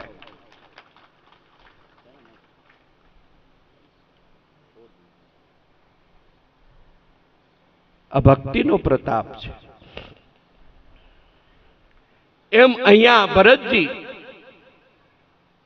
પ્રયાગ પાસે માંગે છે અર્થ અને ધર્મ ને કામ રુચિ ગતિ ને ચહુ નિર્માણ જન્મ જન્મ રતિ રામ પદ યહ બરદાન તુઆન. ત્યારે પ્રયાગમાંથી વાણી ફૂટી કે હે ભરતજી, હું તો 4 પદાર્થ દેવા વાળી છું, અર્થ ધર્મ કામ અને મોક્ષ. તમે જે માગો છો, તમારી જે માંગણી છે એ મારે તમારી પાસે માંગવી જોઈએ. હું તો આ 4 પદાર્થ આપું, પણ તમે જે કહો છો કે જન્મ જન્મ રતિ રામ પદ યહ વરદાન તુઆન, એ હું નહીં દઈ શકું. અને હે ભરતજી, તમે સંત છો, તમે રામ પ્રેમી છો, માટે હે ભરતજી તમને રામજી પ્રેમ કરશે. અને આ રીતે પ્રયાગમાં સ્નાન કરી ભરતજીની જે બધી માણસો હતા એ પ્રયાગમાં સ્નાન કરી આગળ વધે છે અને વળી પાછા ભરદ્વાજ મુનિની આશ્રમે આવે છે. ભરદ્વાજજી ભરતજીને કહે છે કે આપને સંકોચ છે, હું જાણું છું, પણ આમાં તમારા કઈ કઈ માનો દોષ નથી. કોણ કે છે? ભરદ્વાજ મુનિ. આમાં કઈ કઈનો કાંઈ દોષ નથી. તમે પ્રભુ રામને મળવા જાઓ છો, તમે સંત છો. અને ભરદ્વાજ મુનિ સરસ્વતીજીને એમને રિદ્ધિ સિદ્ધિને પ્રેરણા કરી કે ભરતજીનો સમાજ અહીંયા આખો આવ્યો છે તો એમની તમે સેવા કરો. રિદ્ધિ સિદ્ધિને કહ્યું, કારણ કે આ જે સંત છે એનો તપનો પ્રભાવ હતો. અને રિદ્ધિ સિદ્ધિ બે હાથ જોડી અને ભરતજીનો જે સમાજ છે એની સેવા કરે છે. કઈ સેવા? જેને જેવું ખાવું હોય ખાલી સંકલ્પ કરે કે મારે ફલાણું ખાવું છે એટલે તરત ત્યાં હાજર થાય. મારે ફલાણા વસ્ત્રો પહેરવા છે એટલે તરત ત્યાં હાજર થાય. આ સંતના તપનો પ્રભાવ હતો. રિદ્ધિ સિદ્ધિ આજે સંત ભરત છે, પણ ભરતજી તુલસીદાસજી કહે, શિવ ભવાનીને કહે છે કે હે ભવાની, ભરતજી કોઈ પણ વસ્તુને સ્પર્શ નથી કરતા. ભરતજી વિચાર કરે છે કે આ જે સેવા છે સંતના તપનો પ્રભાવ છે. આપણે પ્રભુ રામને મળવા જવું છે, આપણે આ સંપત્તિ જે છે એને સ્પર્શ ન કરાય. અને આખી રાત્રિ ભરદ્વાજ મુનિ વિચાર કરે છે કે જે ભરતજી છે એ આ સેવાનો સ્વીકાર કરશે, પણ શિવ ભવાનીને કહે છે, તુલસીદાસજી કહે છે કે હે ભવાની, ભરતજીએ સેવાનો સ્વીકાર ન કર્યો. અને જે ભરતજીની સ્થિતિ હતી એ તુલસીદાસજી વર્ણન કરે છે. સંપત્તિ ચકઈ ભરત ચક મુનિ આયસ ખેલવાર, તેહી નિશી આશ્રમ પિંજર રાખે ભાભીનું સા. એક પિંજરામાં ચકવો અને ચકવી રહે, આખી રાત બંને બિલગ રહે છે. ચકવો અને ચકવી. એમ જે મુનિના તપનો પ્રભાવનો જે સંપત્તિ હતી, જે સેવા કરતા હતા રિદ્ધિ અને સિદ્ધિ, એને ભરતજી સ્પર્શ પણ નથી કર્યો. અને આ રીતે એક રાત્રિ મુકામ ભરદ્વાજ મુનિને આશ્રમે કરી અને વળી પાછો સવાર થયો.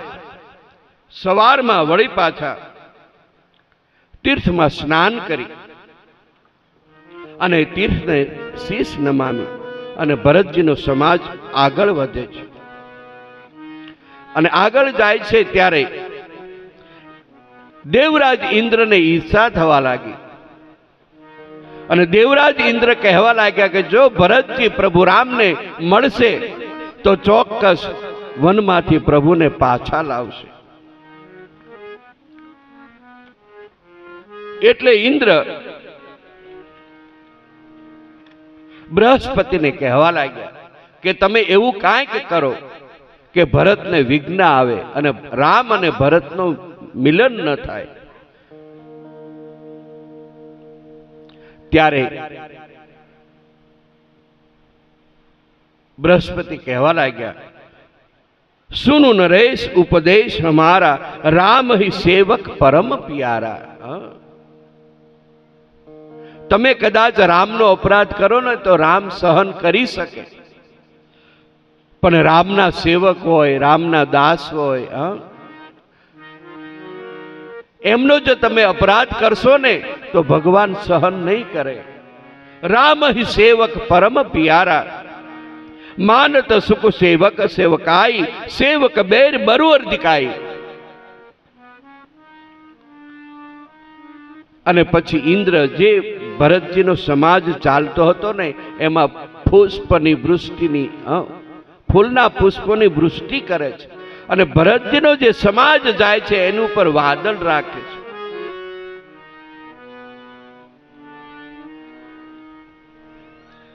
અને આ રીતે ભરતજીનો સમાજ આગળ વધે છે.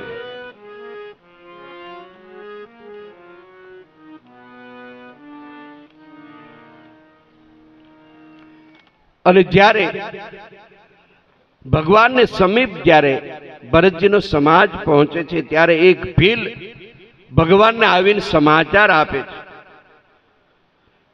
કે ભરતજી આવે છે. ત્યારે પ્રભુ રામ કહે છે તો અતિ આનંદ કહેવાય, ભરતજી આવતા હોય તો એ તો આનંદની વાત છે. વળી પાછો બીજો ભીલ આવીને કહે છે કે હે પ્રભુ, ભરતજી ચતુરંગીની સેના લઈને આવે છે.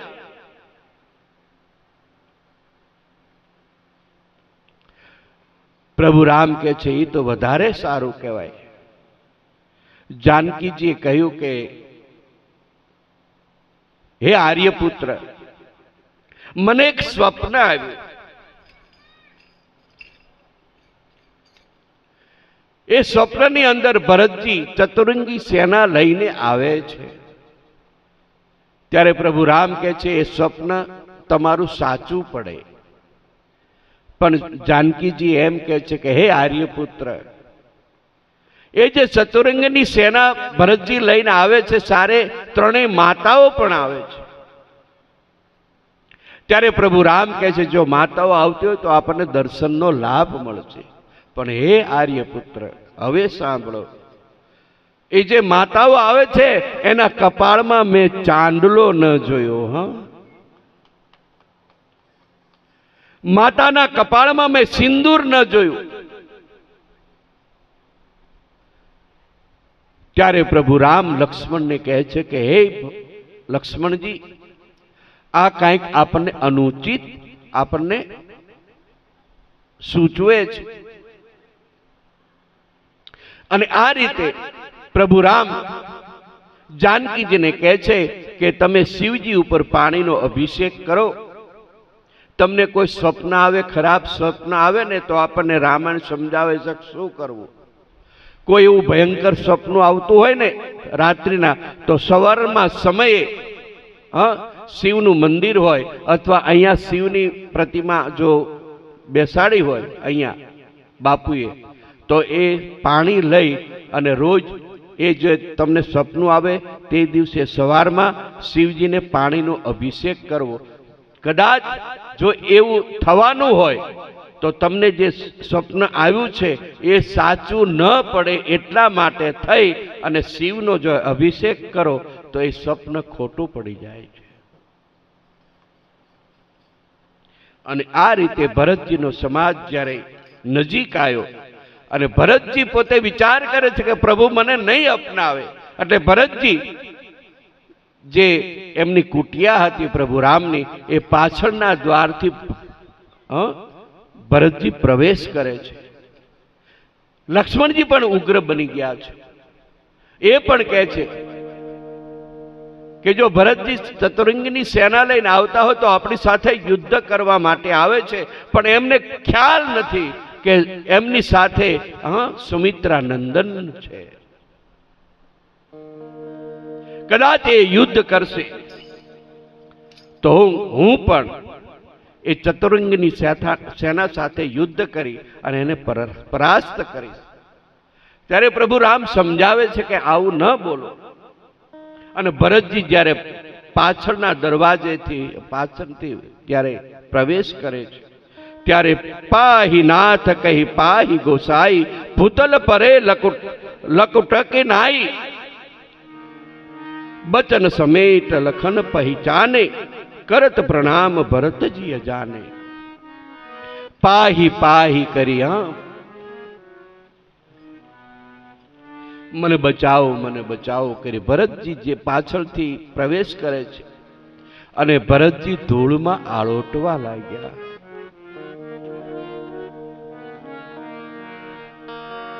અને જે ભરત લક્ષ્મણજીને જે વિચારો આવેલા, પણ લક્ષ્મણ જ્યાં સુધી ન કે ત્યાં સુધી મારે ભરતજીને અપનાવવા નથી. લક્ષ્મણજી કહે છે કે પ્રભુ ભરતજી તમને વંદન કરે છે. અને ભગવાને દોટ મૂકી અને ભરતજીને જે ધૂળમાં આળોટતા હતા એમને ઉપાડી લીધા અને ભરતજીને છાતી સરસા ચાપ્યા અને બંને રામ અને ભરતજીનું અહીંયા મિલન થયું.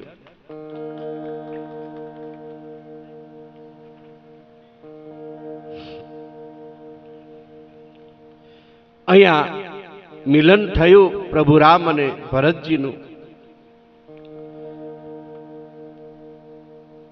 ભગવાન પહેલા કૈકેયી માતાને મળે છે, એમને વંદન કરે છે અને કહે છે, હે માં, તમે જો વચન ન માગ્યું હોત તો અમે વનમાં ઋષિ મુનિઓને કઈ રીતે મળત? એમનું જે મિલન છે, એમના દર્શન મેં કઈ રીતે કરી શકે? હે માં, તમે અમારી ઉપર ઉપકાર કર્યો છે. આવું સમજાવે છે માં કૈકેયીને. અને આ રીતે વળી પાછી એક ધાર્મિક સભા ભરવામાં આવી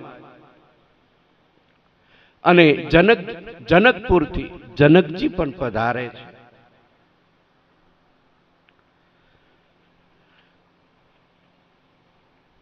અને પછી એમાં નક્કી કરવામાં આવ્યું કે ભરતજી એમ કે છે કે હે ભાઈ, તમે જો અવધમાં પાછા ફરો ને તો આખી જિંદગી હું વનમાં રહેવા માટે તૈયાર છું. 14 વર્ષ નહીં, આખી જિંદગી વનમાં હું વિતાવી દઈશ. પ્રભુ તમે પાછા ફરો.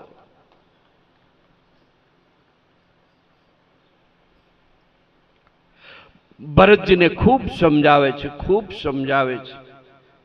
પ્રભુ રામ ભરતજીને સમજાવતા કહે છે કે હે ભરતજી, મને એક પ્રશ્નનો જવાબ આપો, પછી તમે કહેશો ને કે તમે પાછા ચાલો તો અવધમાં આવવા માટે તૈયાર છું, પણ તમે એક પ્રશ્નનો મને જવાબ આપો.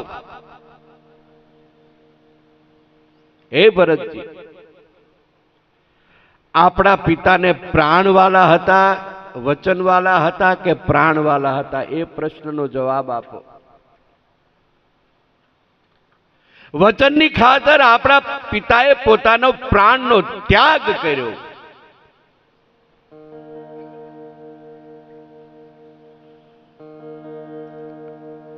માટે રઘુકુલ રીતિ સદા ચલ આઈ, પ્રાણ જાય અરુ બચન ન જાય.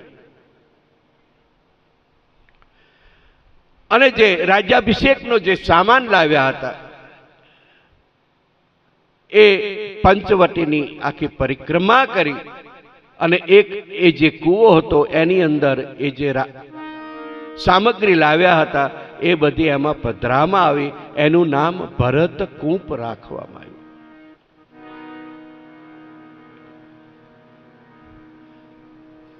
પછી ભરતજી સમજી ગયા કે પિતાના વચન ખાતર પ્રભુ 14 વર્ષ સુધી વનવાસમાં રહેશે. અને ભરતજી કહેવા લાગ્યા કે પ્રભુ, અમે પરિક્રમા કરી, હવે અમને રજા આપો. ભરતનો સમાજ વળી પાછા આખો સમાજ ભગવાન રામ પાસે વિદાય લેવા માટે ગયા. ભરતજી દંડવત કરતા પ્રભુને કહે છે કે પ્રભુ, મને એવું કાંઈક આપો કે જેનાથી મારો જીવ ટકી રહે. મને એમાં તમારા દર્શન થાય, મારો જીવ ટકી રહે એવું કાંઈક મને આપો. ત્યારે શિવ ભવાનીને કહે છે, તુલસીદાસજી લખે, પ્રભુ કરી કૃપા પાવરી દીની. શ્રી રામ જય રામ. ભગવાને પોતાની જે પાવર એટલે ચાખડીઓ હતી ભરતજીને અર્પણ કરી પ્રભુ કરી કૃપા પાવરી દીની. શ્રી રામ જય રામ જય જય રામ. સાદર ભરત શીસ ધરી દીની. શ્રી રામ જય રામ જય જય રામ. ચરણ પીઠ કરુણા નિધાન કે. શ્રી રામ જય રામ જય જય રામ. જનુ જોગ જામિક પ્રજા પ્રાણ કે. શ્રી રામ જય રામ જય જય રામ. શ્રી રામ જય રામ જય જય રામ. શ્રી રામ જય રામ જય જય રામ. ભરતજીના પ્રાણના આધાર પ્રભુએ પોતાની જે પાદુકા હતી ભરતજીને આપી. ભરતજી માટે પાદુકા એક આધાર છે, જીવવા માટેનો આધાર છે ભરતજીને. ભરતજીએ પ્રભુ પાસે એક ખાસ વિનંતી કરી. પ્રભુ પાસે વિનંતી કરી કે પ્રભુ, જ્યારે તમે 14 વર્ષ પછી વનવાસ કરીને જ્યારે પાછા આવો અને કદાચ મારું મૃત્યુ થાય, તો હું તમારી પાસે એક માંગણી કરું છું.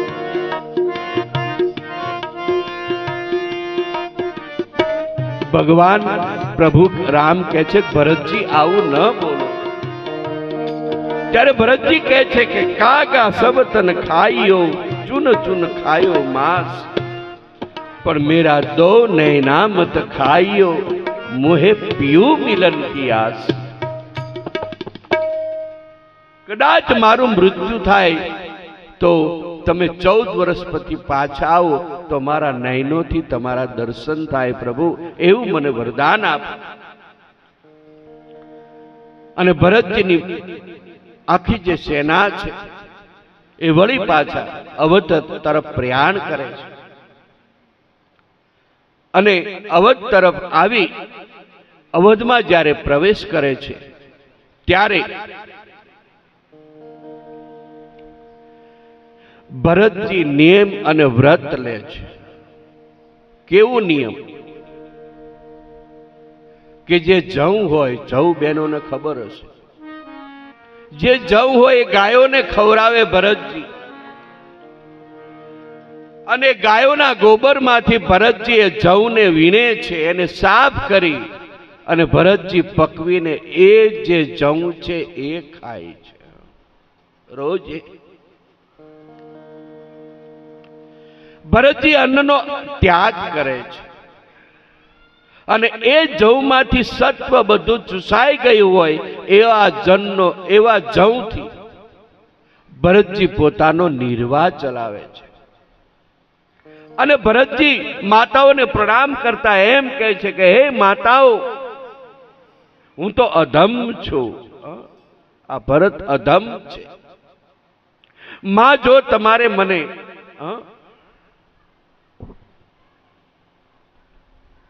આમ નામ રાખો, હું તો રોજે અવધમાં આવીશ. પણ હે માં, જો મારા રામ અવની ઉપર ચાલતા હોય તો મારે અવની ઉપર ન રહેવાય, ધરતી ઉપર ન રહેવાય. એટલે હે માં, મને અનુમતિ આપો કે એક નંદીગ્રામ બનાવી જમીનની અંદર ખાડો ખોદી અને ખાડાની અંદર હું રહું અને ભગવાનનું સ્મરણ કરું તો જ હું જીવી શકીશ. ત્યાં સુધી નહીં જીવી શકું, મારું મૃત્યુ થાય. મારા પ્રભુ જો અવની ઉપર રહેતા હોય તો મારે આ ધરતી ઉપર ન રહેવાય, અવની ઉપર ન રહેવાય. માતાઓ સમજી ગયા કે જો ભરતજીને આવું નહીં કહેવામાં આવે અને ના પાડીશું તો ભરતજી પ્રાણનો ત્યાગ કરશે. એટલે ભરતજી પોતે નંદીગ્રામ બનાવી એક ખાડો કરી અને ભરતજી એ ખાડાની અંદર પ્રભુ રામનું સ્મરણ કરે છે. અને અહીંયા આ રીતે ગૌસ્વામીજી તુલસીદાસજી બીજા કાંડની એ સમાપ્તિ કરે છે. સિય રામ પ્રેમ પિયુષ પૂરન હોત ન જન મન ભરત કો. શ્રી રામ જય રામ હાલો, હાલો.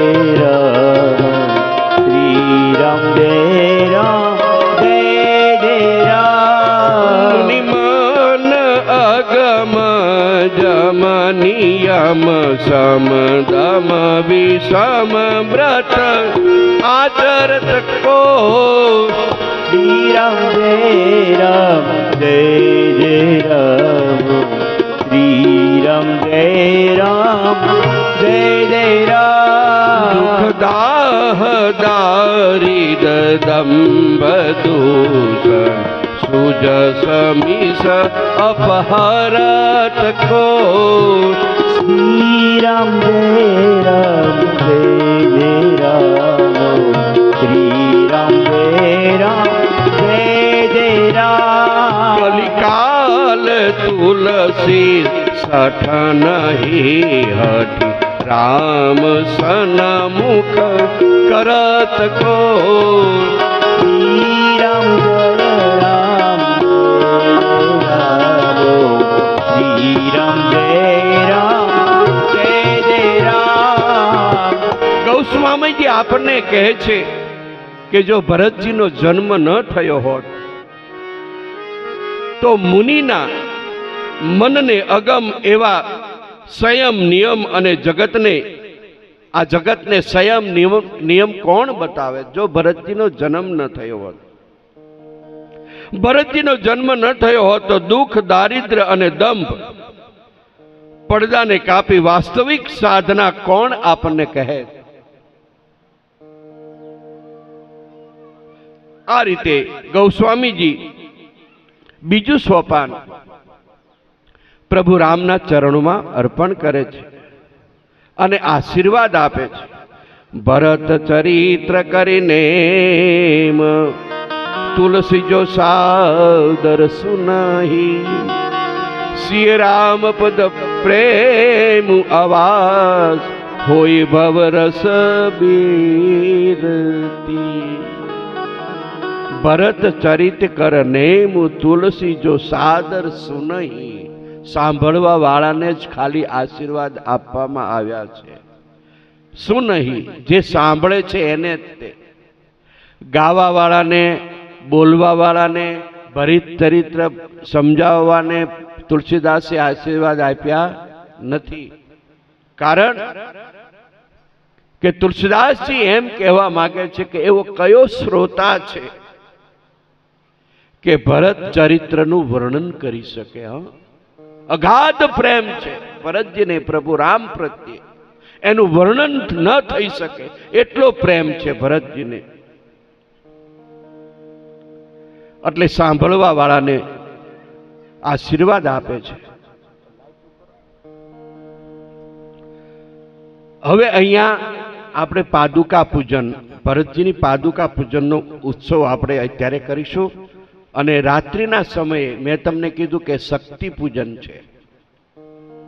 અને પ્રભુ રામ જ્યારે વનમાં ગયા છે ત્યારે આપણે પર્વત બનાવશું અને આપણે શક્તિ પૂજન કરશું. બહેનો બધા પોતપોતાના ઘરેથી આરતી પ્રગટાવીને લાવજો. અહીંયા ગોળ ગોળ એક રાઉન્ડ કરવામાં આવશે. એ રાઉન્ડની અંદર ગૌખળ છાંટવામાં આવશે અથવા તો ગંગાજળ છાંટવામાં આવશે. આખો જે આજે પટરાંગણ છે એને શુદ્ધ કરવામાં આવશે અને પછી વળી પાછો ધૂપ કરવામાં આવશે. આપણે અહીંયા શક્તિનું આપણે સ્થાપિત કર્યા છે. ચૈત્ર મહિનો હોવાથી શક્તિજીને પણ સ્થાપન કર્યું છે. એટલે જય આદ્યા શક્તિ આરતી બોલવામાં આવશે અને પછી એક ગરબો બોલવામાં આવશે. તું કાળીને કલ્યાણી હો માં, જ્યાં જવું ત્યાં જોગ માયા. એ ગરબો બોલવામાં આવશે સાંજના સમયે. તો બહેનોને દરેકને, ભલે સૌભાગ્યવતી ન હોય બહેનો, પણ એ પણ શક્તિ છે, એ પણ આરતી પ્રગટાવીને લાવે. સૌભાગ્યવતી ન હોય તો પણ ચાલે. અને અહીંયા રાત્રે બધા બહેનો આરતી લઈને આવજો. અને અહીંયા આપણે સામે આગળ તમારી પાસે જે પાદુકા પડી છે એ પ્રભુ રામે આપેલી ભરતજીની પાદુકા છે.